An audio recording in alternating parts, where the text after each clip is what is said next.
Shalom, selamat pagi Ibu Bapak Saudara sekalian yang terkasih dalam Tuhan Yesus Kristus. Senang sekali dapat menjumpai Bapak Ibu kembali dalam acara Pelita Hidup. Dan sebelum kita melangkah sepanjang hari ini, kita mendahului hari kita ini dengan merenungkan kebenaran firman Tuhan. Sebab kita percaya bahwa dengan membaca dan merenungkan serta melakukan firman Allah, maka hidup kita akan berbahagia. Karena kita menjadi serupa dalam Kristus ketika kita membaca firman Allah. Karakter ilahi terbentuk dalam kehidupan kita. Pagi hari ini kebenaran firman Tuhan datang mengingatkan kita tentang hidup orang Kristen.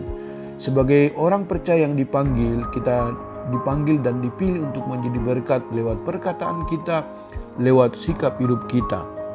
Dalam 1 Petrus pasal yang keempat, ayat 7 sampai ayat yang ke-10 Alkitab berkata kepada kita pagi hari ini, "Kesudahan segala sesuatu sudah dekat. Karena itu kuasailah dirimu dan jadilah tenang supaya kamu dapat berdoa. Tetapi yang terutama ialah kasihilah sungguh-sungguh seorang akan yang lain, sebab kasih menutupi banyak sekali dosa. Berilah tumpangan seorang akan yang lain dengan tidak bersungut-sungut. Layanilah seorang akan yang lain sesuai dengan karunia yang telah diperoleh tiap-tiap orang sebagai pengurus yang baik dari kasih karunia Allah." Ibu Bapak yang Tuhan Yesus kasihi, kita dituntut oleh Tuhan untuk hidup menjadi terang, menjadi berkat lewat kehidupan kita. Kenapa? Karena kesudahan segala sesuatu sudah dekat. Tuhan minta supaya kita menjadi tenang, menguasai diri dan dapat berdoa. Dan ketika kita tenang, kita dapat mengasihi dan memberi hidup bagi orang lain. Sebab kasih banyak menutupi dosa dan pelanggaran.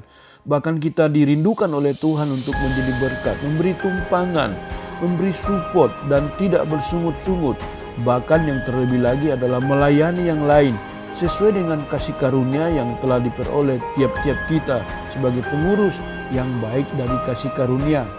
Jangan fokus dengan diri kita sendiri hari-hari ini, tetapi mari kita memberi tumpangan, pertolongan, kasih kepada mereka yang sedang membutuhkan. Ada banyak orang di sekeliling kita, bahkan mungkin di tengah-tengah kita ada orang-orang yang membutuhkan uluran tangan kita lewat doa, lewat perkataan, lewat WA yang kita kirim, lewat kebenaran firman Allah yang kita share.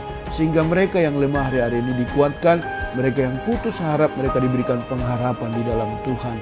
Mari jadikan hidup kita bermakna bagi orang lain.